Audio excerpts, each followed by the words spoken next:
Hola, buenas tardes. Bienvenidos a todos los presentes. Bueno, me gustaría daros la bienvenida al webinar que lo vamos a titular La simulación en enfermería, grado, posgrado y simulación in situ.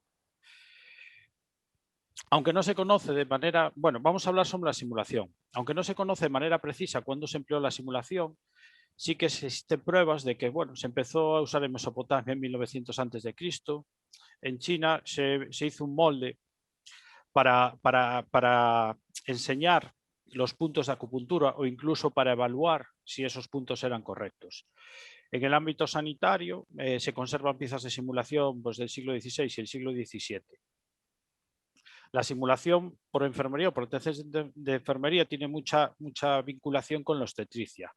Y en el año 1835 la revista Lancet publica cómo un muñeco de obstetricia puede enseñar a las parteras, comadronas, pasó por diferentes tipos de nombres en el ambiente clínico.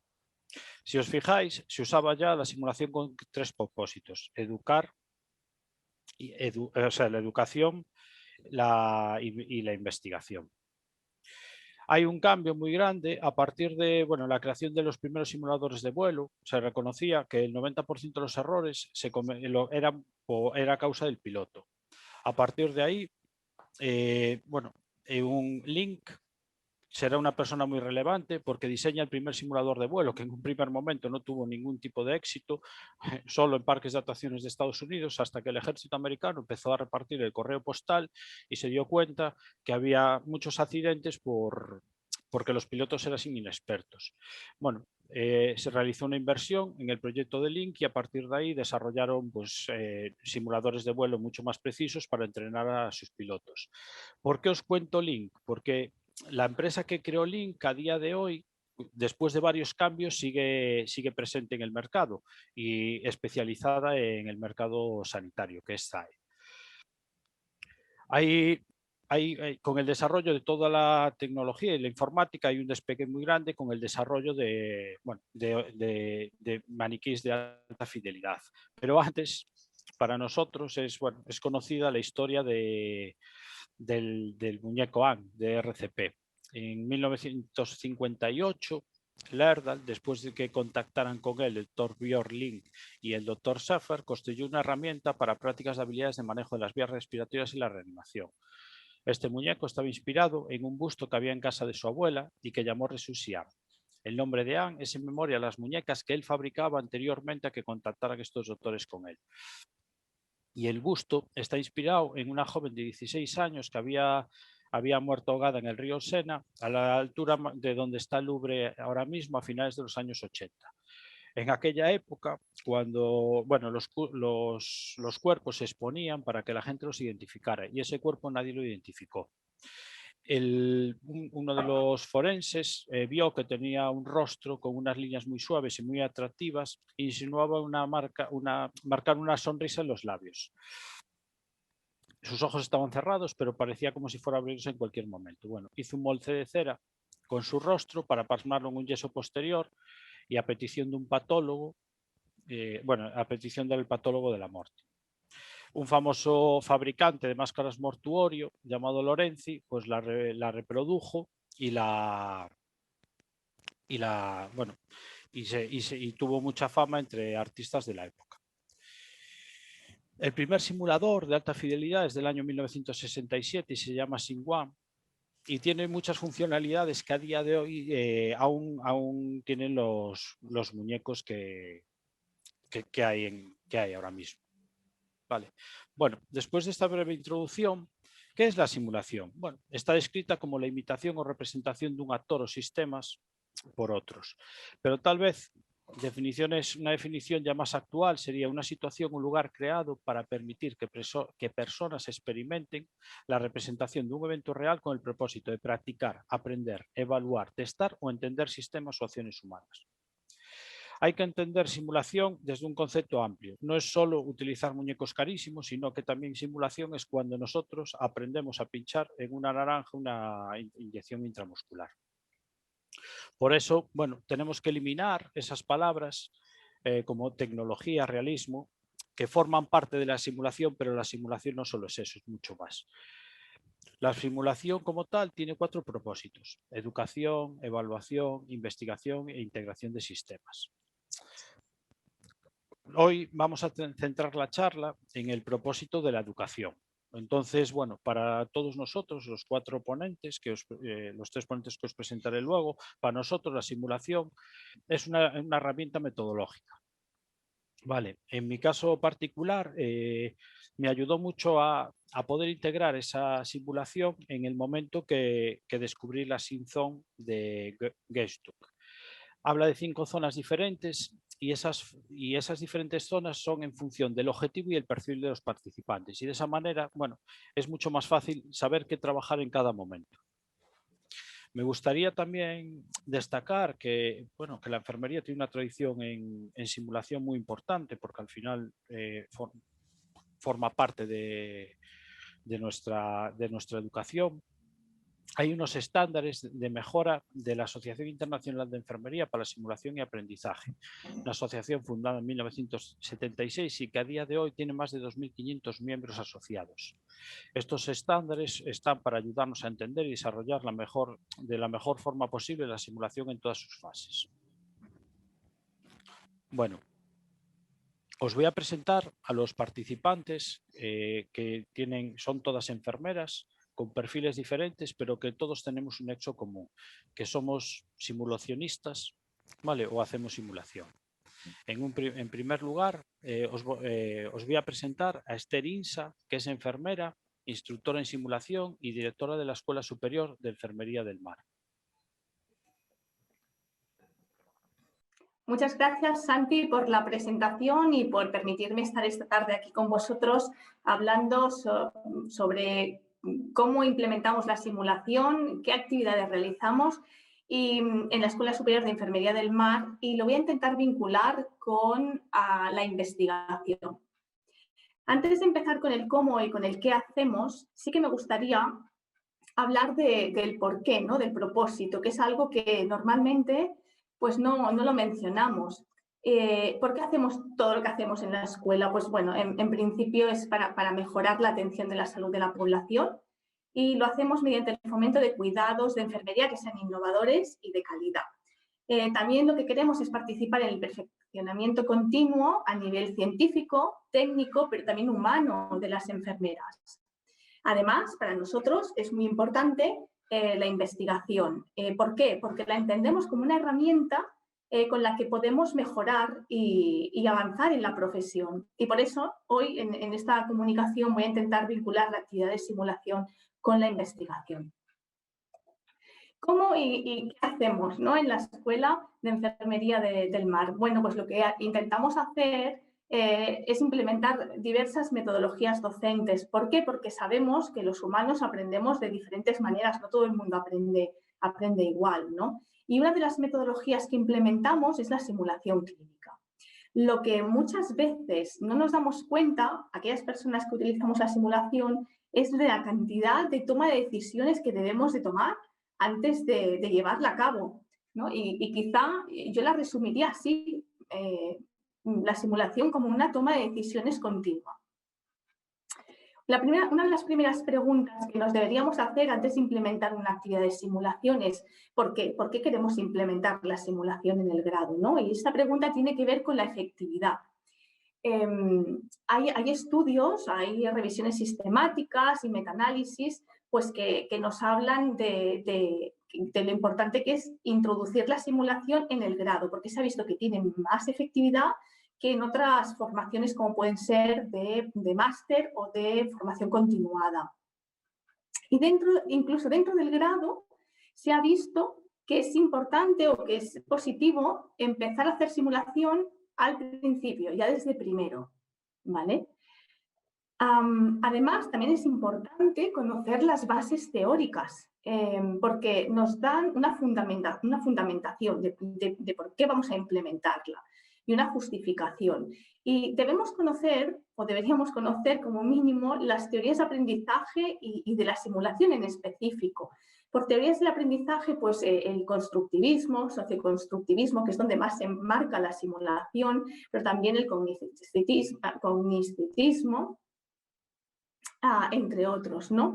Yo aquí he señalado la teoría de aprendizaje experiencial de Kolb, pero hay otras teorías también, como la de Schoen, que habla sobre el proceso de reflexión, ¿no?, durante la acción y después de la acción, o también la teoría de Bennett, que habla de cómo se pasa de enfermera novel a experta. En concreto, estas son algunas, en concreto en la simulación tendríamos también la teoría de Pamela Jeffries, desarrollada en el 2016, y ella lo que habla es de la experiencia de simulación. En la construcción de esa experiencia hay que tener en cuenta el contexto.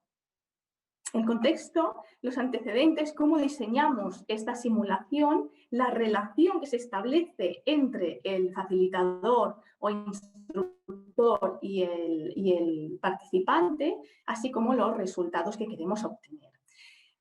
Estas son algunas de las teorías, pero seguramente pues, hay otras. Otra pregunta que deberíamos hacernos es, bueno, ¿y cómo vamos a organizar la simulación dentro de nuestra formación? Nosotros tuvimos la necesidad de buscar algún modelo y el que utilizamos actualmente es de las zonas de simulación de Rosen y Weinstock. Hasta ahora utilizábamos sobre todo la zona 1, 2 y 3 en el grado, en enfermería, pero este año, por motivo de la pandemia y del confinamiento, hemos empezado también a utilizar la zona 0, que es aquella en la que se utilizan pues, herramientas virtuales y el estudiante o el participante pues, tiene feedback por él mismo, ¿no? En la zona 1, por ejemplo, se desarrollan más las habilidades clínicas. En la zona 2 ya es la situación con un caso de un paciente que se inestabiliza, se agudiza. En la zona 3 ya trabajamos lo que serían los factores humanos, ¿no? y el trabajo interdisciplinar. Dentro de un equipo con diferentes roles, pues igual que sucede en la realidad, pues se entrena, ¿no? Entonces, ¿cómo lo implementamos en el grado? Pues bueno, por ejemplo, nosotros, como he dicho, en primero de grado ya empezamos a utilizar la zona 0 y la zona 1, con diferentes técnicas y procedimientos que pueden ser desde colocación de catéteres, suturas, sondajes, hacer la cama, la higiene del paciente, etcétera, lo que son procedimientos. Esto no quiere decir que sean habilidades técnicas, no quiere decir que nos olvidemos de la reflexión y del aprendizaje más reflexivo durante la acción y después de la acción, ¿vale?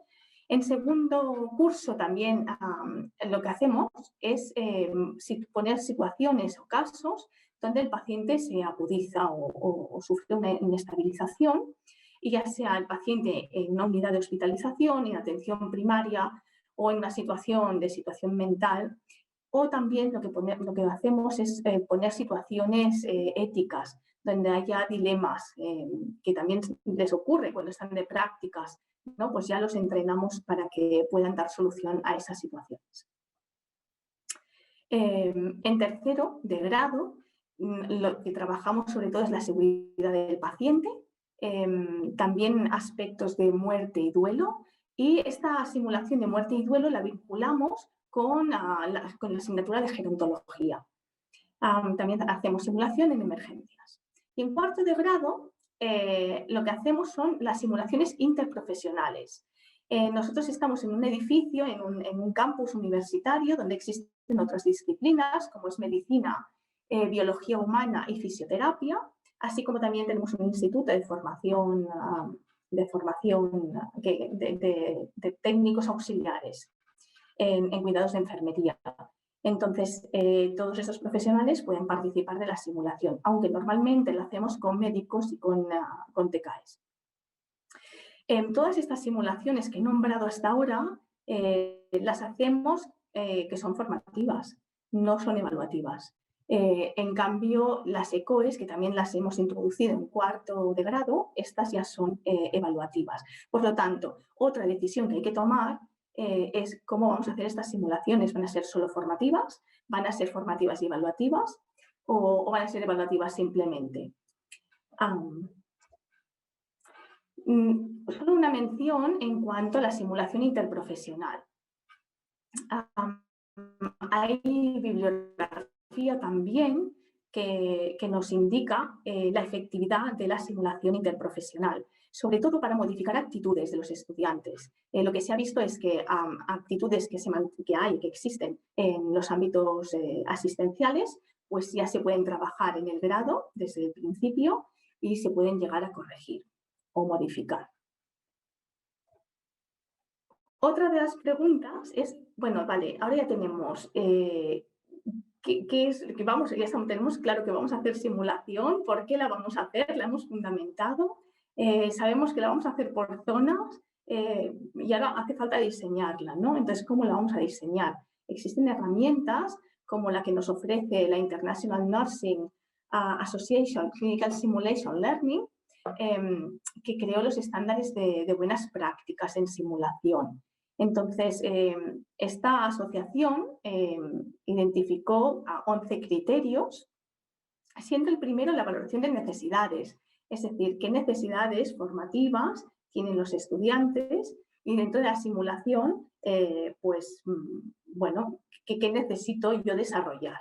¿No? Esa es la primera. Luego, la otra que tenemos es los objetivos que sean medibles. Esos objetivos también muchas veces tenemos la tendencia a formular muchos objetivos, demasiados. Entonces, a veces es preferible reducir el número de objetivos para que sean medibles y que sean conseguibles y trabajar el resto en otros casos o situaciones. El formato de la simulación también es importante. Bueno, ¿cómo vamos a hacer esta simulación? ¿Va a ser virtual? ¿Va a ser presencial? En caso de que sea presencial, ¿en qué modalidad la vamos a implementar? Son otras preguntas que hay que responder, ¿no? En cuanto a la elaboración del escenario, estos escenarios tienen que estar o transmitir un contexto, un entorno. Y normalmente lo que hacemos es obtener esos escenarios de situaciones de la práctica real. A partir de aquí, la fidelidad, la aproximación que tiene el facilitador o instructor, la preparación, el prebriefing y el debriefing, así como la evaluación, me voy a centrar un poco más ahora.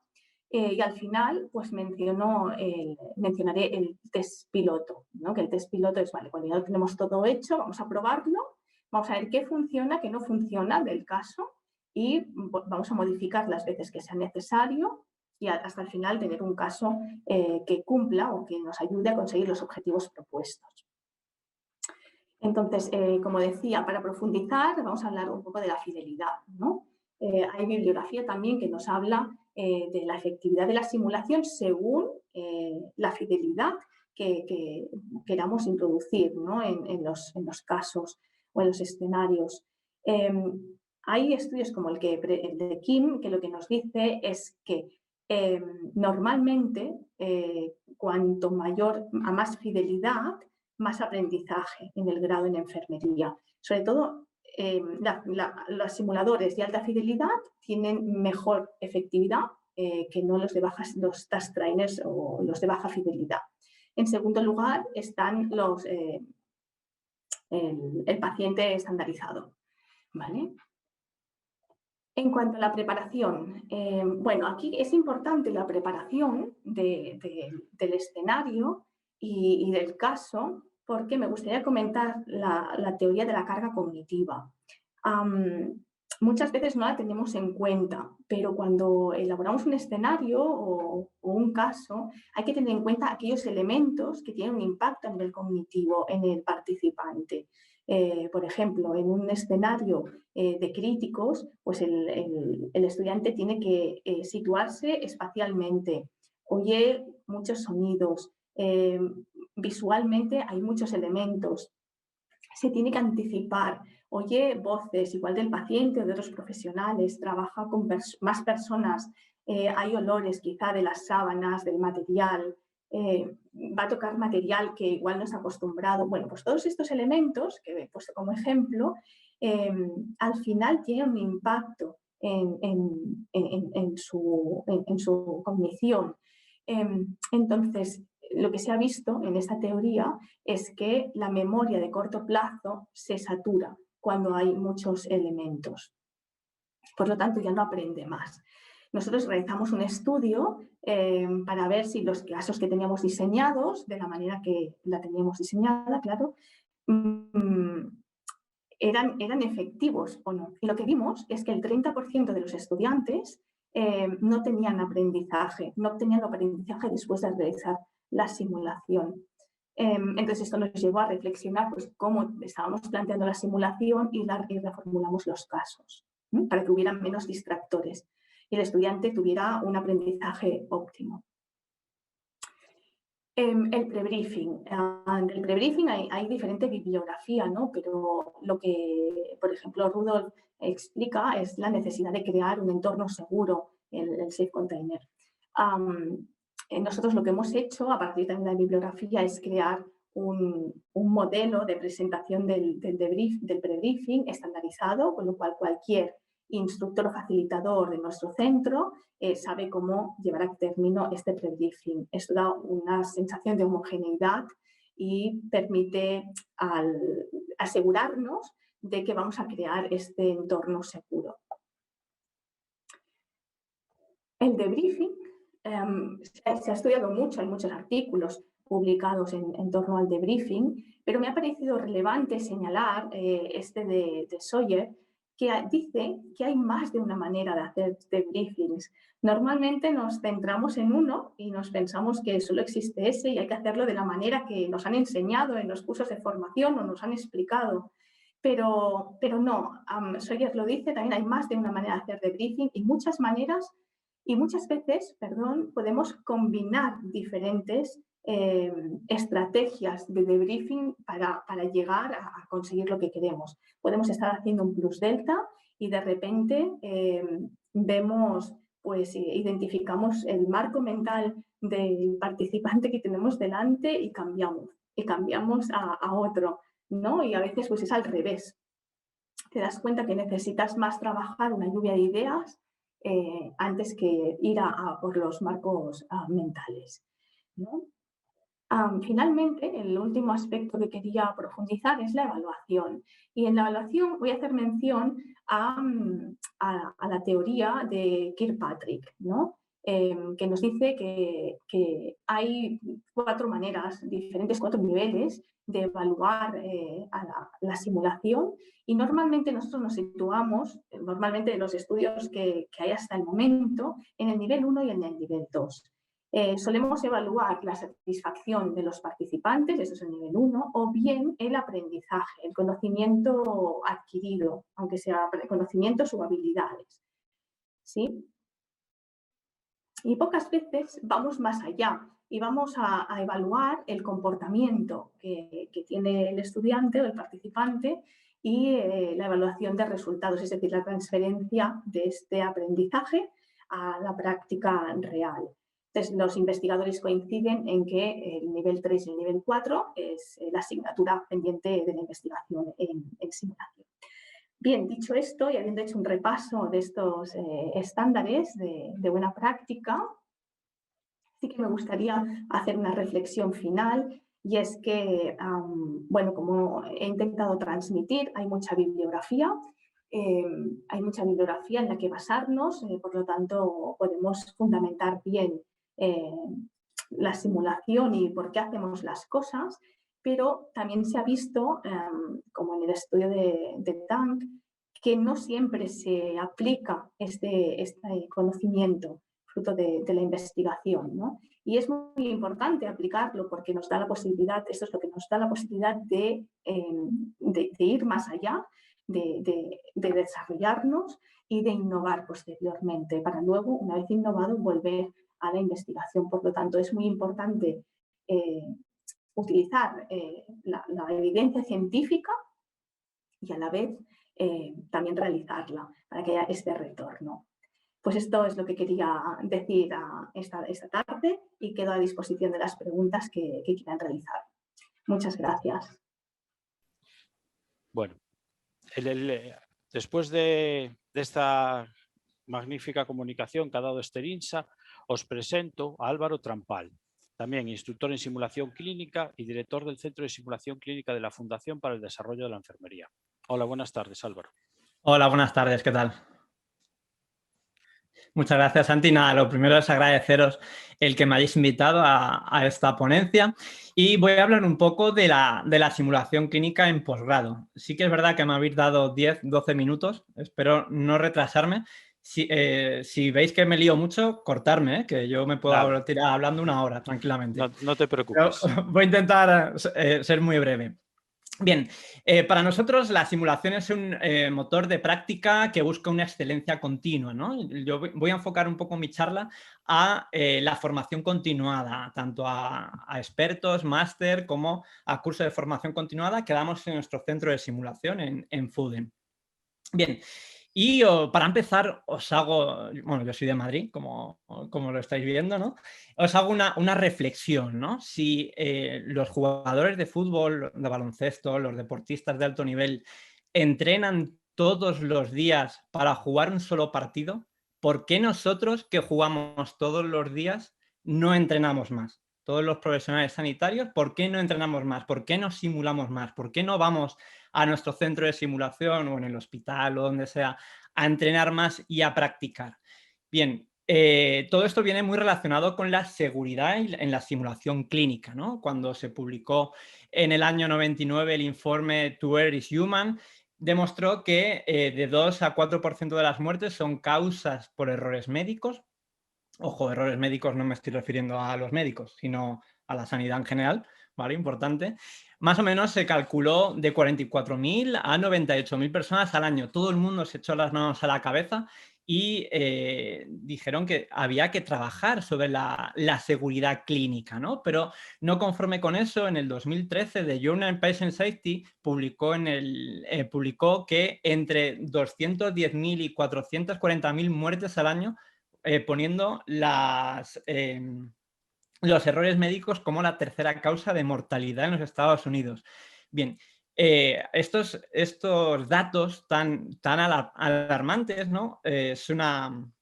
Viene muy reflejado, viene muy a coalición de El queso suizo de Dante, que lo habréis visto, que no todo es por culpa de la persona, sino que se suman una serie de factores que se produce ese evento adverso, ese evento centinela que sufre un paciente, ¿no? No solo es culpa de la persona, no hay que culpabilizar a la persona, sino una serie de factores que se enlazan, que pasan por el agujero del queso suizo y se produce ese evento adverso, ese evento centinela.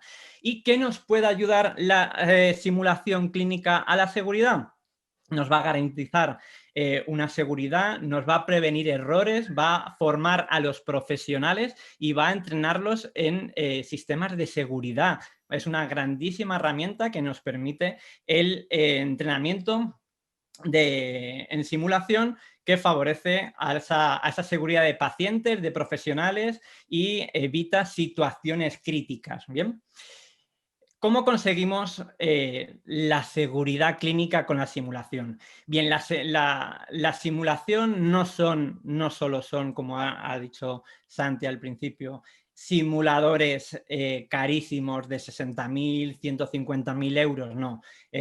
Cualquier elemento, cualquier task trainer, cualquier sistema puede ayudarnos a simular. Fijaros, una simulación de prótesis, de una herida, o incluso una entrevista con un paciente estandarizado o un actor, eso también es simulación. El hacer prácticas, el ponerte esos fantomas, esos simuladores, con ese actor, integrarlo todo.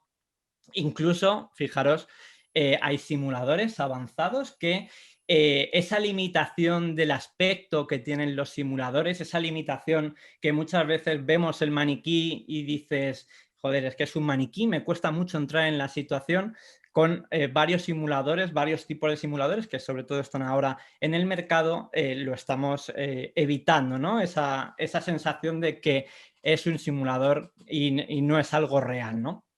Fijaros aquí los simuladores de Lifecast Body, que se asemejan mucho a la realidad. Eso que muchas veces al alumno, sobre todo en posgrado, le echa para atrás, le cuesta mucho meterse en la simulación porque asemeja el simulador con algo inerte, con un maniquí que no tiene aspecto real. Con estos simuladores lo estamos consiguiendo. Pero ojo, ¿es necesario gastarse miles de euros para hacer una simulación clínica? Para mí, este es el mejor simulador que he utilizado, en el que trabajamos mucho lo que se llama el CRM, la actuación en situaciones críticas. Seguro que lo habréis conocido. No sé si va a funcionar el vídeo.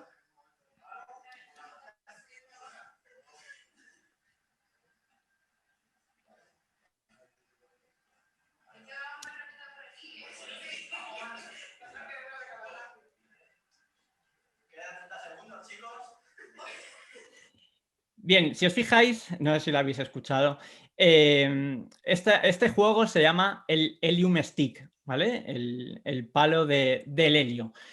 Fijaros lo que puede costar, que 50 céntimos en una ferretería este palo, ¿no? Esto también es simular el trabajo en equipo, el liderazgo, el reparto de roles, el trabajar todos conjunto. Hay muchos factores del CRM que gracias a esta actividad lo estamos trabajando y luego con un debriefing posterior.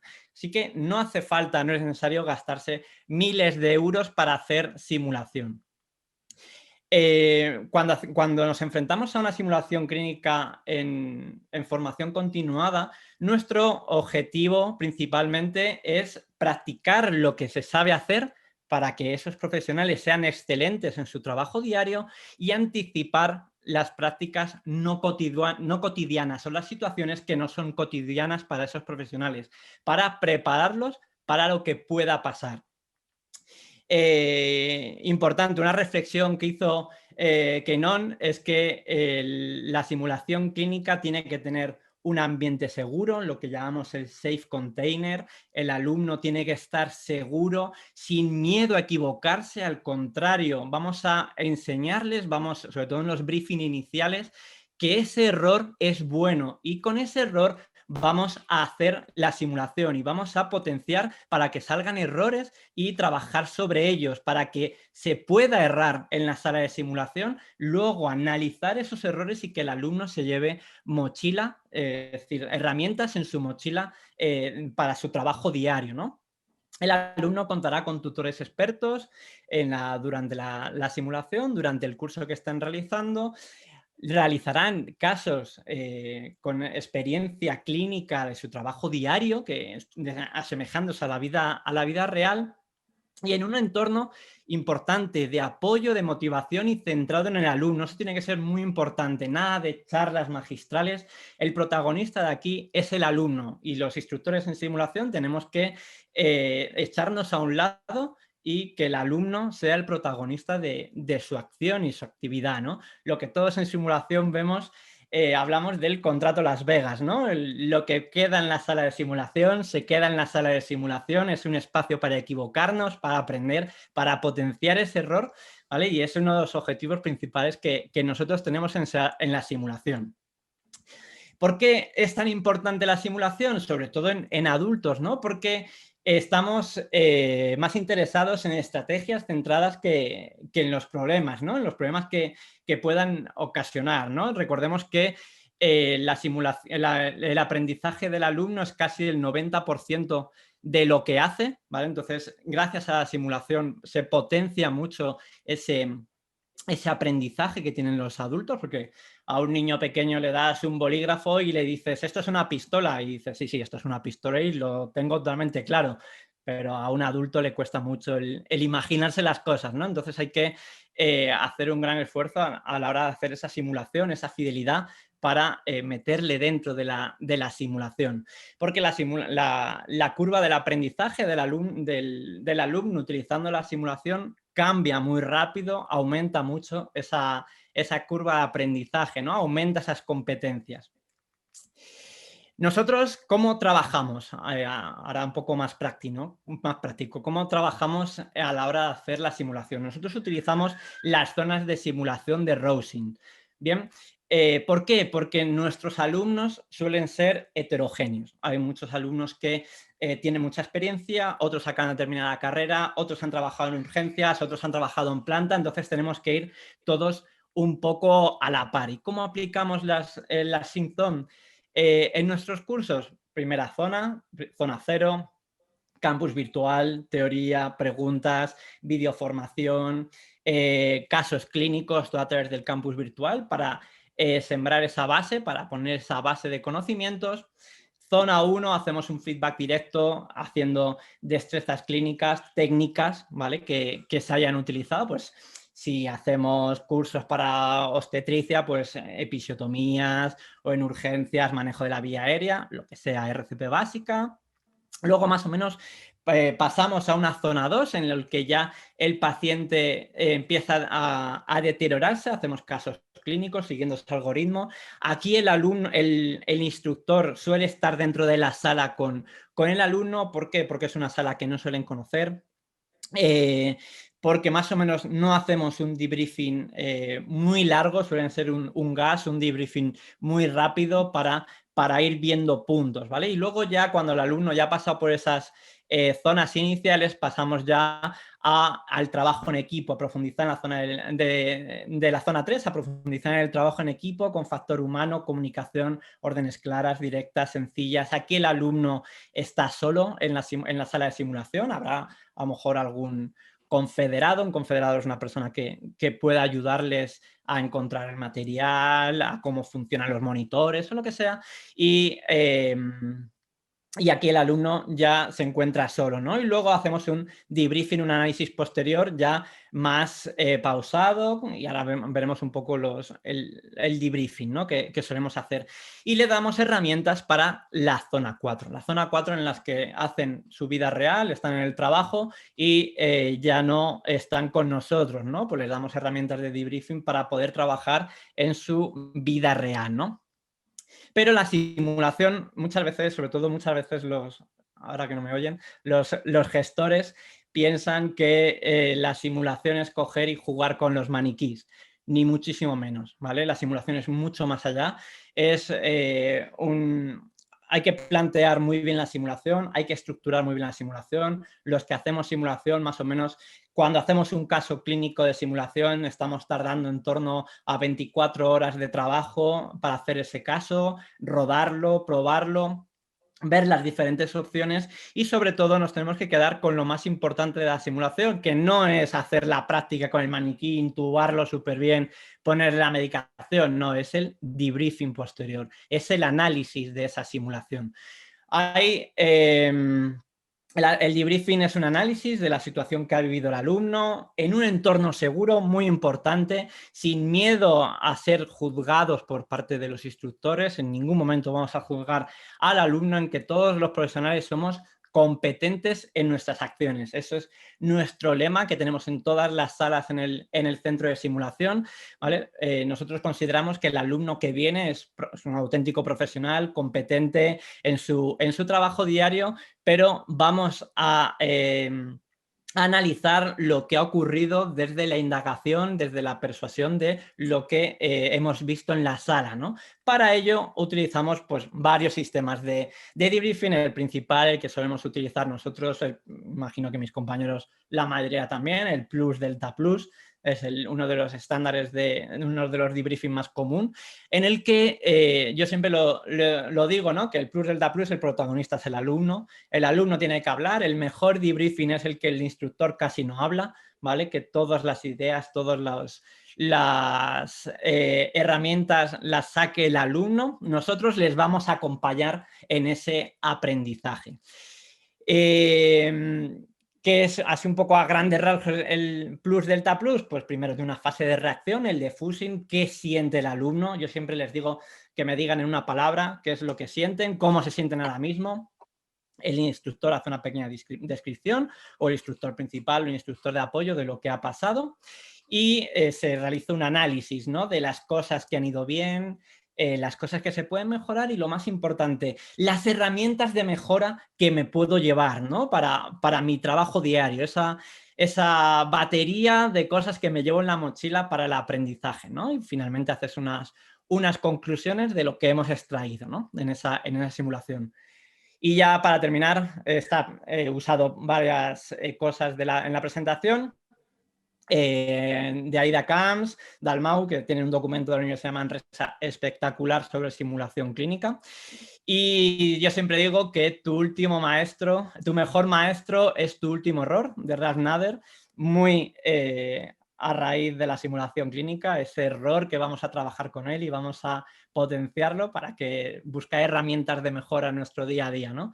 Así que nada, muchísimas gracias, espero no haberos aburrido mucho y cualquier cosa que necesitéis, pues me podéis contactar por email, en la página web o a través de redes sociales. Ha sido todo un placer y muchísimas gracias. Espero no haberme ido mucho de tiempo. Bueno, muchas gracias Álvaro por la exposición. Bueno, una exposición magnífica y muy clara. Ahora vamos a dar paso a Tino Pérez, que es enfermera y trabaja en el Servicio Galego de Saúde, aquí en esta maravillosa ciudad como La Coruña, ¿vale? Y además desarrolla su labor profesional en el Centro Tecnológico de Formación. Bueno, Tino, encantado, bienvenido. Gracias. Y cuando quieras, puedes empezar. Buenas tardes, muchísimas gracias por la invitación en este foro a presentar lo que hacemos aquí en La Coruña, porque para nosotros es una oportunidad de comunicaros y de transmitir al colectivo enfermera en el que estamos en este foro la importancia que tiene para nosotros la simulación en los ambientes clínicos. Primero me voy a presentar, soy Tino, ya me presento a Santi, muchísimas gracias por la presentación, Santi.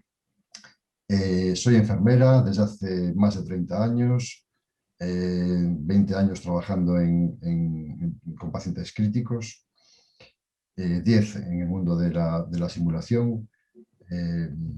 Empecé cuidando, enseñando a cuidar, gestionando cuidados y ahora mismo me dedico a que sean más humanos, más dignos, más seguros y pudiendo ser, y es la intención de esto que vamos a hablar hoy, interdisciplinares. El centro en el que trabajo, veis aquí unas pocas imágenes, es un centro que está basado en simulación. Todo lo que hacemos es simulación. La simulación como un método de aprendizaje, de docencia, dirigido a la mejora en la calidad asistencial de todos los profesionales de la salud y de la seguridad del paciente. Este es el norte que no perdemos nunca cuando hacemos nuestro trabajo. La metodología, antes de empezar con esto, el problema que teníamos es que nosotros tenemos una unidad de simulación como muy similar a la que probablemente tenga Álvaro en su centro, pero los profesionales sanitarios tienen una carga asistencial alta y era muy complicado pasar a muchos profesionales por el centro de simulación que tenemos nosotros, que es un centro muy chiquitín. ¿Qué hicimos? Pues decidimos que fuese Mahoma a la montaña y nos hemos cogido los bártulos y nos los hemos metido dentro del hospital. Ha sido complicado al principio, pero poco a poco lo hemos ido trabajando. Esto lo llevamos haciendo desde el año 2017.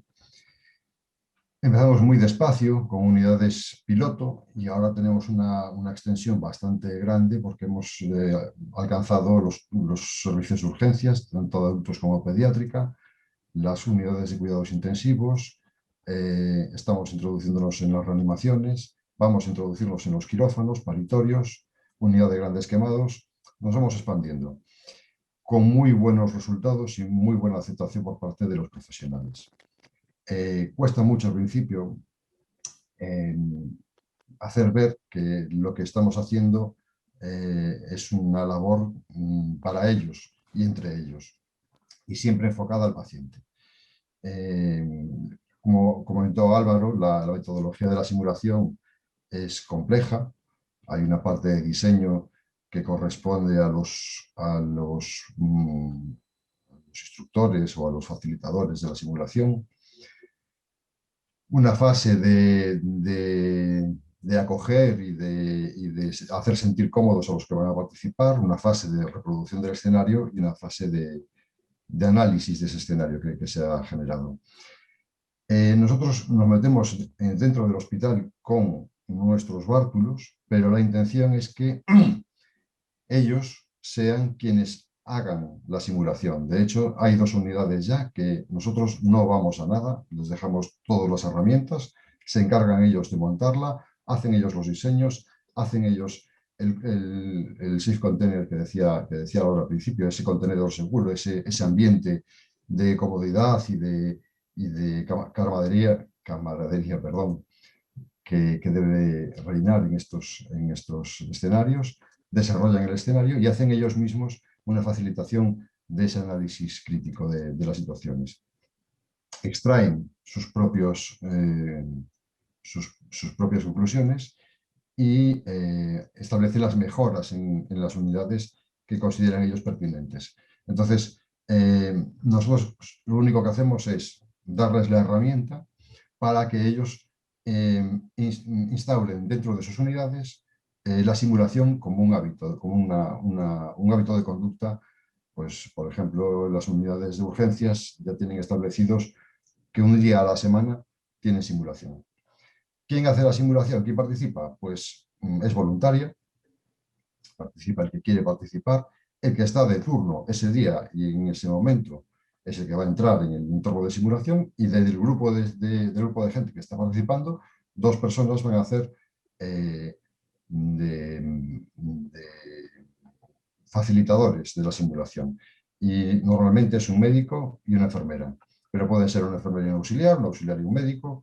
Bueno, no está cerrado. Es quien quiera participar y quien quiera facilitar la simulación, está invitado a hacerlo. Como decía Álvaro, es muy complicado diseñar una simulación, pero ellos ya lo tienen tan mecanizado que lo tienen muy claro. Saben que tienen que establecer unos objetivos muy concretos porque están en un entorno laboral. Las simulaciones son muy cortitas, son pequeñas píldoras de 1 hora de duración en total, desde que empiezan a colocar el maniquí hasta que acaban con las conclusiones del debriefing, y en esa hora tienen que establecer todo lo que habíamos dicho antes. Es muy importante hacerles entender, y ya estos grupos que están trabajando en estas unidades ya lo tienen claro, pero es importante hacerles entender que trabajar con maniquís, estos son de alto perfil tecnológico. Yo digo siempre que la simulación se puede hacer con un oso de peluche. Hay simuladores de pantallas, de monitores, de cuidados críticos, que están como apps gratuitas. Se puede hacer con una tablet y con un teléfono móvil, no es complicado. Y los maniquís nosotros los utilizamos porque los tenemos, pero si no los tuviésemos, utilizaríamos un maniquí de Zara. O sea, no problema ninguno. La idea de todo esto es establecer contratos con los participantes de que tienen que tomarse las situaciones como si fuesen situaciones reales que viven todos los días, y muchas veces los casos que se buscan son casos que han sufrido pues recientemente, y para meterlos en el ambiente. Tienen que realizar las técnicas en los tiempos que las hacen habitualmente, de la forma que lo hacen habitualmente, porque la idea de todo esto es entrenar, practicar y ¿qué problema tenemos con los ambientes? Por un lado, estamos en el ambiente que ellos trabajan todos los días, tienen todo el material que usan habitualmente, lo utilizan el material que usan, que manejan a diario, están con sus compañeros, o sea que todos se conocen, eso genera muchas veces equipo, ayuda muchísimo a establecer lazos. ¿Y qué problemas tenemos? Pues yo les digo siempre, y ellos ya lo tienen asumido, que al final es un muñeco. Por muy bueno que sea, pues la temperatura, la expresión facial, el tono muscular, el color, hay muchas cosas que ellos, por su trabajo diario, lo utilizan muchísimo y que un muñeco no les da, ¿no? Pero bueno, siempre les decimos, lo que quieras saber, pregúntalo en voz alta que te lo vamos a decir. Como decía Álvaro, es muy importante hacerles entender que esto es un trabajo, esto es una herramienta de ayuda para ellos, que es suya. Nosotros lo único que hacemos es ayudarles a que la manejen. Todos quieren mejorar. Partimos de la base de que todos los profesionales que participan son competentes y excelentes profesionales, por eso están donde están. y de que lo que se trata es de aprovechar las situaciones para aprender todos, para mejorar y para implementarlas, no solo para que queden ahí como titulares bonitos, ¿no? Es una actividad de respeto, todos respetan a todos, todos tienen fortalezas y debilidades dentro de sí mismos y hay que respetarlas y hay que precisamente jugar con la ventaja de conocerlas, ¿no? Intentamos mantener un clima de confianza en el que todo el mundo se sienta cómodo, que nadie se sienta acusado, que nadie se sienta mal, que nadie sienta que ha hecho algo malo. Simplemente las situaciones que se dan muchas veces los hace sentirse incómodos y tenemos que buscar la manera de hacerles entender que es una simulación y que de lo que se trata precisamente es de utilizar esas situaciones incómodas para sacarle provecho. Para sacarle provecho no solo el individuo, sino el equipo en conjunto. Les explicamos que al final tienen un análisis reflexivo en el que tienen que dialogar, hay que intentar hacer que todos participen, absolutamente todos los miembros del equipo tienen que participar en este análisis reflexivo y salir y sacar a relucir los problemas que puedan tener en el equipo. Se trata de un aprendizaje, aquí no enseñamos nada, no hay profesores, no hay instructores, nadie enseña nada a nadie. Lo que hacemos es utilizar esta interrelación para sacar cada uno unos objetivos o un aprendizaje. Podéis ver aquí la sala de urgencias, si os dais cuenta que hay en el suelo hay unos adhesivos, eso lo han implementado ellos para ayudarse en las simulaciones, para luego poder trabajar. Esta es la sala de urgencias del Hospital de A Coruña. Para luego poder trabajar esas habilidades con los pacientes reales y utilizarlo para hacer debriefings reales. Como decía Álvaro, nosotros también trabajamos una estructura del debriefing en el que analizamos primero las emociones, hacemos una exposición de qué ha sucedido, un análisis cognitivo de esas situaciones y de esas actuaciones, de esas intervenciones individuales, y al final se hace una síntesis de lo que hemos sacado, de lo que hemos aprendido, qué cosas son interesantes para implementar, quién las va a implementar y cuándo se van a implementar. Es decir, no se sale de una actividad de simulación, que os digo, es de 1 hora de duración, con unos objetivos muy concretos, muy pocos objetivos, pero muy concretos y muy arraigados, muy fuertes durante el debriefing, para que al final se saquen conclusiones y se utilicen en la práctica diaria. De hecho, muchas unidades nos dicen que han empezado a implementar cambios en sus maneras de actuar y muchas unidades que contactan con estas dicen que han notado esos cambios, que los han visto. Tenemos un feedback muy positivo de estas actividades. Nuestro trabajo, así como hablaba de las Simpsons Santi y hablaba de las Simpsons también Álvaro, nuestro trabajo no está en qué hacen o en cómo lo hacen, que se puede trabajar, eso es un acuerdo al que se va a llegar en el planteamiento de los objetivos iniciales. Nuestro trabajo va a buscar qué prejuicios y qué problemas del equipo subyacen a lo que hacen todos los días. La idea es trabajar os voy a poner un ejemplo porque yo creo que es muchísimo más claro. Hace poco en urgencias de adultos nos pasó que alguien planteó si la responsabilidad última del enfermo correspondía al médico. Y trabajamos esa premisa y bueno, al final hemos llegado a la conclusión de que la responsabilidad última del paciente es del equipo. Todos tienen su parte de responsabilidad, no hay un responsable final, el responsable final es el equipo siempre. Cada uno con su cuota parte, evidentemente. Esto que vemos aquí aparece mucho en la literatura relacionada y no es nada complejo, simplemente es lo que os acabo de explicar ahora. Vamos a trabajar podemos trabajar las estrategias y las técnicas de los resultados que obtenemos, y eso es un aprendizaje de bucle único, pero no es nuestro objetivo principal. Nosotros nos vamos a trabajar a esas asunciones de por qué hacemos las cosas que hacemos, por qué las hacemos así, por qué nos comportamos de esta manera, por qué nos inhibimos o por qué actuamos, desde un punto de vista mucho más holístico, ¿no? del equipo, del trabajo del equipo.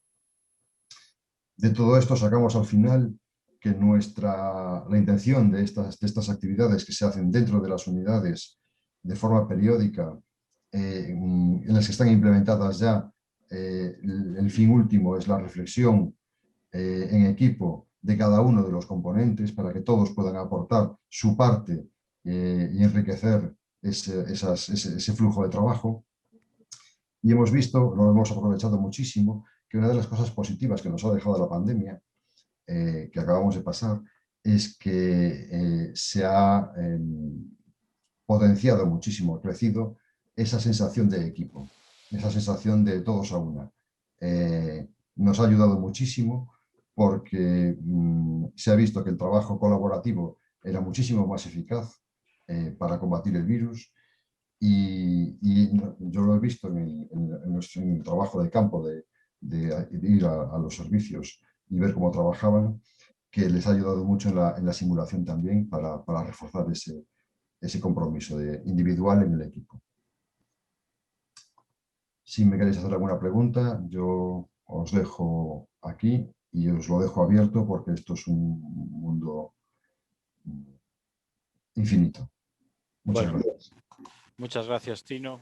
Bueno, yo soy conocedor del trabajo porque vivo en la misma ciudad. Incluso me atrevería a decir que lo han quitado del centro y ha ido por diferentes centros de salud, los muñecos también, para formar gente en centro de salud. Vale, bueno, él habla de una parte de su centro, pero su centro hace cosas espectaculares, tiene animalario propio, etcétera, etcétera. Bueno, muchas gracias. Ahora pasamos al debate y yo tengo una primera pregunta que me gustaría haceros. ¿Cuáles pensáis que son los principales beneficios que aporta la simulación a la enfermería? Si queréis podemos empezar más o menos por orden y luego una vez que terminemos hacemos el debate. Esther.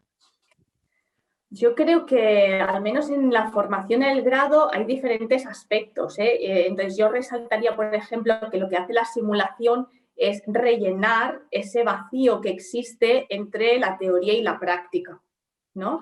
Lo que se ha visto es que muchas veces el estudiante aprende la teoría, pero a la hora de aplicarlo a la práctica, pues hay un vacío. Entonces la simulación con este entrenamiento lo que hace es entrenar, ¿no? Rellena ese vacío. Eso por un lado. Después también, evidentemente, entrenas las habilidades, con lo cual el estudiante lo que hace es ganar confianza, ganar seguridad para cuando vaya al ámbito clínico, a las prácticas, ¿no? Y después, finalmente, también creo que tiene otro beneficio y es que lo que hace es incrementar sus habilidades cognitivas.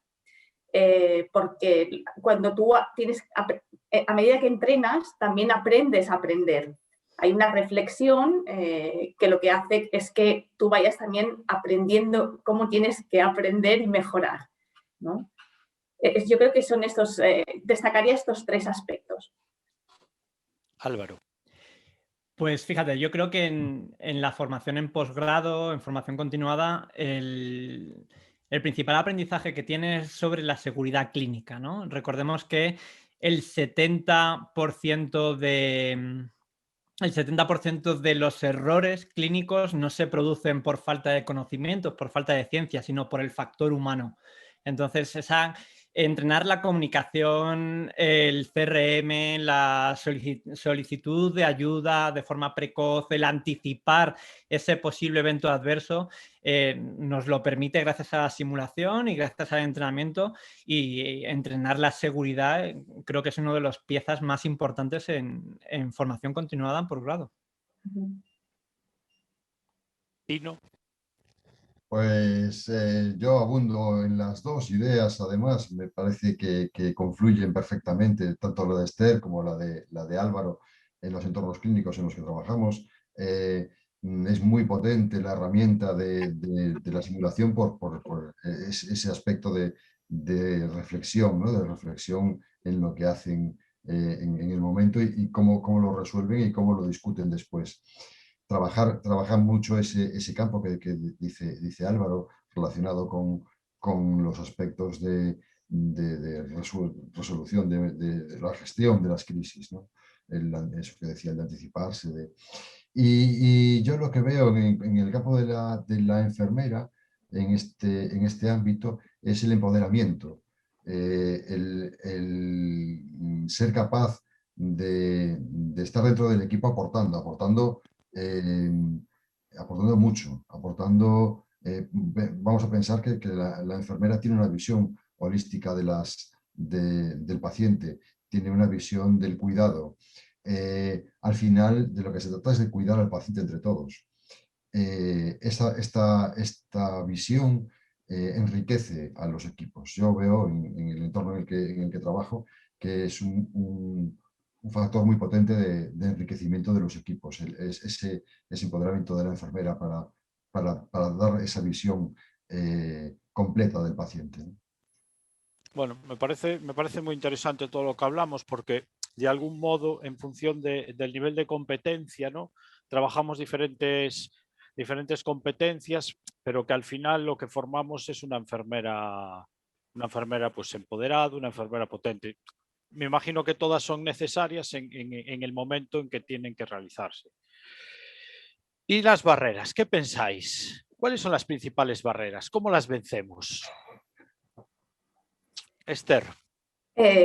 A ver. Podemos hablar de barreras del alumnado, del profesorado, de las instituciones, me refiero, porque ahí este punto puede ser muy complejo, ¿no? Sí, justamente lo que iba a decir es que hay diferentes barreras, ¿no? Hay barreras, por ejemplo, organizativas, que evidentemente también influyen al estudiante y a los facilitadores. Y luego hay barreras más individuales, ¿no? Entonces, quizás destacaría alguna de los dos ámbitos. Quizá como barreras organizativas, bueno, como docentes y facilitadores en el ámbito universitario, que es en el que estoy, ¿no? Pues quizá pues hay una alta carga del docente, una alta carga docente, y esto, la simulación requiere tiempo, requiere tiempo de preparación de los casos, de diseño, de material. No es lo mismo dar una clase presencial y preparártela, que te la preparas en tu casa, sin material y sin depender de nadie, que no una simulación que dependes de un equipo, de personas con una distribución de los roles, con un material, un ambiente, un entorno específico, ¿no? Entonces eso requiere tiempo. Y esto, pues desgraciadamente, en las cargas docentes pues no está demasiado bien calculado. Yo creo que es una limitación o una barrera, ¿no? Después también, evidentemente, hay una barrera económica. Antes en la ponencia de Álvaro ha salido, la simulación no es tener un maniquí de última generación, se puede hacer con low cost.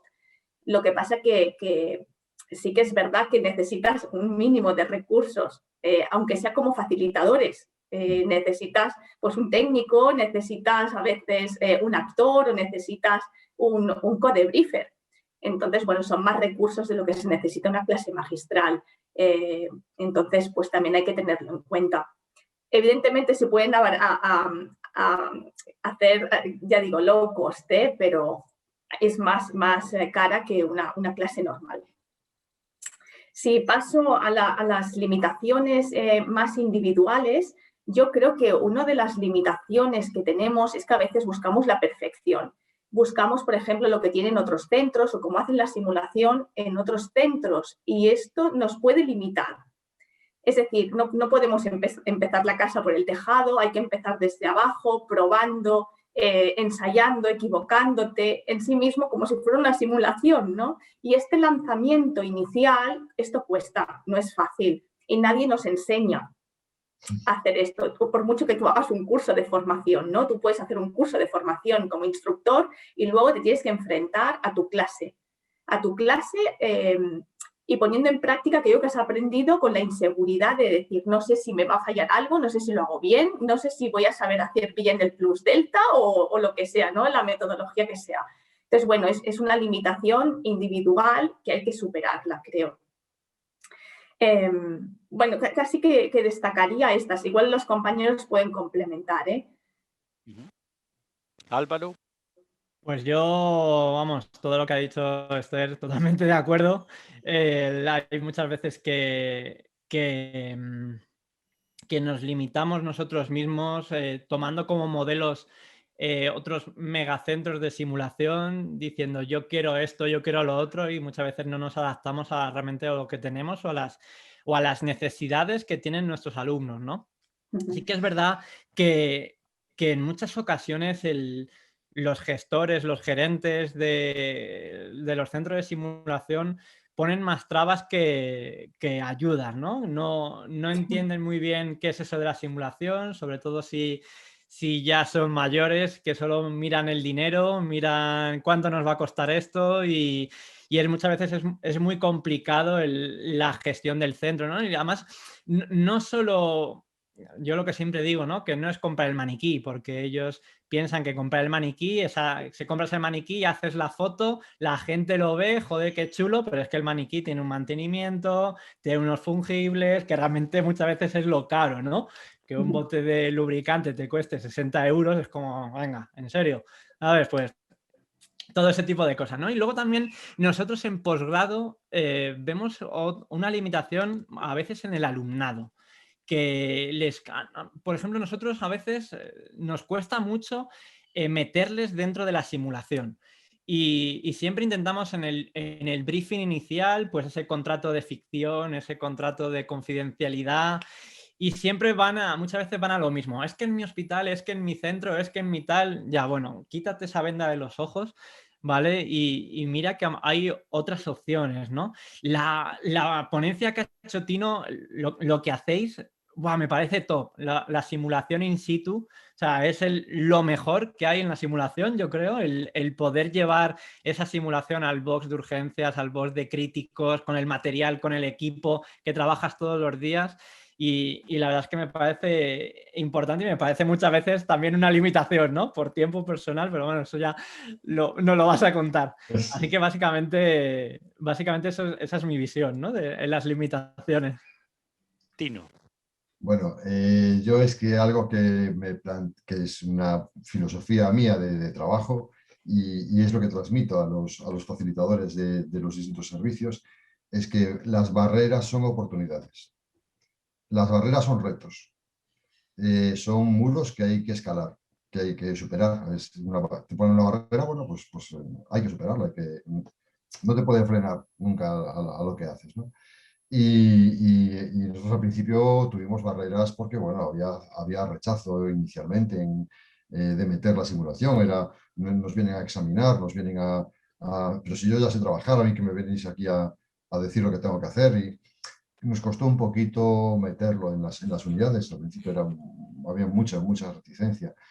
Pero poco a poco, trabajando lo que comentabais vosotros, el container, ese entorno seguro, hacerle sentir cómoda a las personas dentro de la simulación para que viesen que era una actividad suya, que no era algo que les venía de fuera, que es algo que van a hacer ellos. Vimos que esto evolucionaba muy bien. También evolucionaba que incluso personas que pensábamos que podían ser muy reacios, entraban en las... Mira, os voy a contar dos anécdotas, perdón, que a lo mejor me extiendo mucho, pero nos pasó que en una de las simulaciones en cuidados intensivos decidimos que era un paciente que tenía una lesión medular, una lesión medular aguda, venía de urgencias, y se nos ocurrió llamar al especialista de lesiones medulares de guardia. Y lo llamamos y cuando entró por la puerta, ¿qué pasa? ¿Qué pasa? Es que no sabía nada. Dice, no, es este paciente que ingresa. Y lo que dice, pero esto es un muñeco. Y la facilitadora de intensivos se quedó mirando y dice, no, es un paciente. Es un paciente que viene de urgencias, le han hecho un TAC, tiene este problema, y enseguida cambió el chip, se metió en el papel y trabajó, o sea, fue el líder de la movilización del paciente hasta que el paciente empeoró, volvió a tomar el liderazgo otra vez la residente de UCI en este caso, que era la que decía el trabajo de líder, y después se volvieron a traspasar los roles, ¿no? Y fue muy bonito porque parecía que iba a ser una limitación al desarrollo de la simulación y fue perfecto, fue rodadísimo. Y otra que hicimos, que fue muy bonita también, fue antes de toda de la primera ola COVID, antes de que sabíamos que se avecinaba y la veíamos venir y decíamos, mira, el tsunami está ahí, decidimos hacer una simulación de usabilidad, que le llamamos nosotros. Trajimos a un paciente sentado en una silla de ruedas que llegaba a la puerta de admisión de urgencias con una insuficiencia respiratoria que no sabíamos el origen. Lo traía un vecino, el señor vivía solo, no sabíamos nada de él, llegaba al servicio de urgencias a la ventanilla de urgencias y desde urgencias hasta cuidados intensivos era un paciente sospechoso de COVID positivo. Por aquel entonces nos hacían las pruebas COVID en urgencias, entonces había que tomar todas las medidas.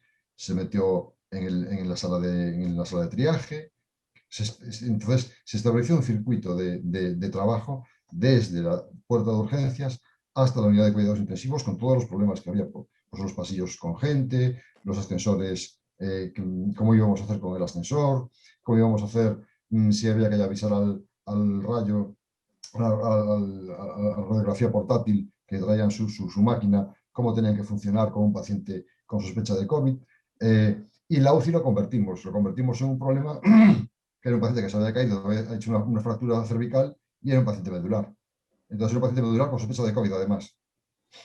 O sea, lo complicamos sobre la marcha, fuimos complicando el caso y la respuesta fue extraordinaria. Nos pensábamos que nos íbamos a encontrar con muchas limitaciones en ese sentido, ¿no? De recorrer todo el hospital con un maniquí.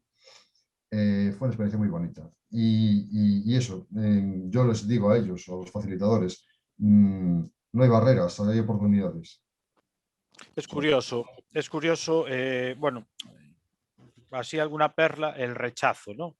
El rechazo hacia la simulación. Posiblemente, no sé si estáis de acuerdo, venga un poco de la forma en la que nos han instruido a nosotros o se ha instruido en determinados. Claro. Al final es lo que condiciona eso, ¿no? Si en el grado, si hubiese, o sea, si la simulación lo viesen como algo positivo en el grado, en el posgrado llegaría y en el ambiente clínico.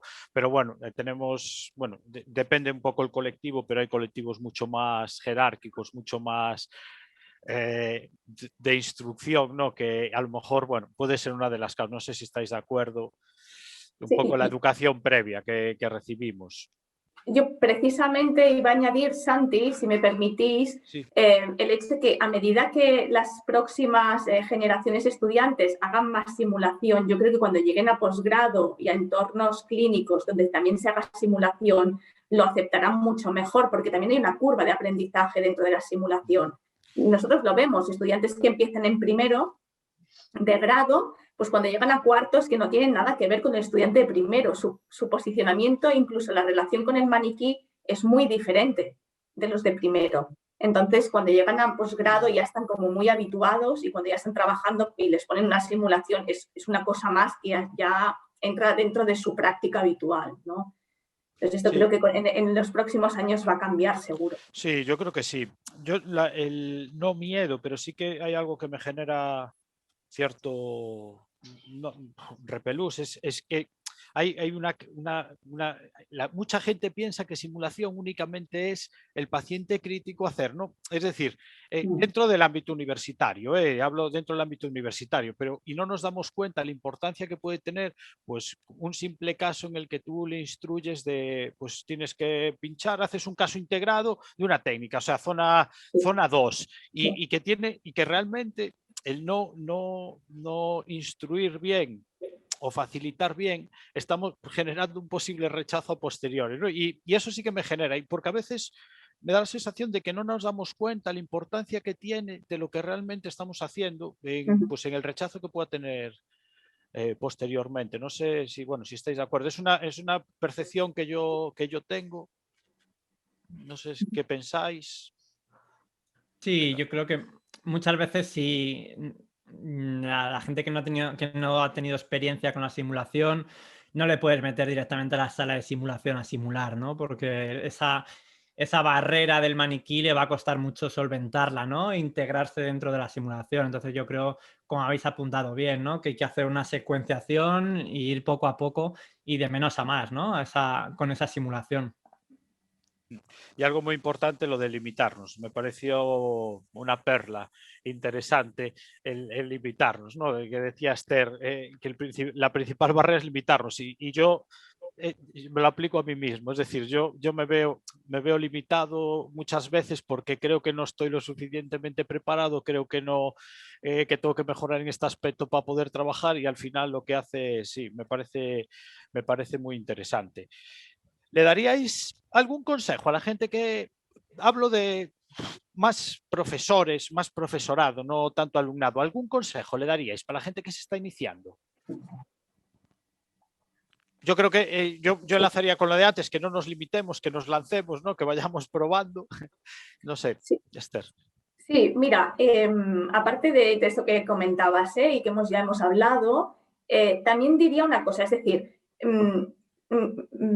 lo que diría es, aprende todo lo que puedas, es decir, fórmate, vea cursos, escucha a gente que tengas alrededor, que ya hace simulación, observa mucho, pero no pierdas esa esencia y tu propia visión de cómo tiene que ser el aprendizaje. Es decir, lo digo porque muchas veces nos focalizamos en lo que pensamos que es lo correcto, ¿no? Y cuando estamos focalizados, perdemos visión del entorno. Esto en simulación lo trabajamos mucho, entonces perdemos la visión de nuevas metodologías, nuevas maneras de aprender y de enseñar, ¿no? Entonces, y la gente que se incorpora ahora, que tiene una visión que no está viciada aún, ostras, pues que no la pierdan, porque es muy interesante, aún queda mucho campo por recorrer dentro de la simulación, mucho que investigar, mucho que aprender y que mejorar.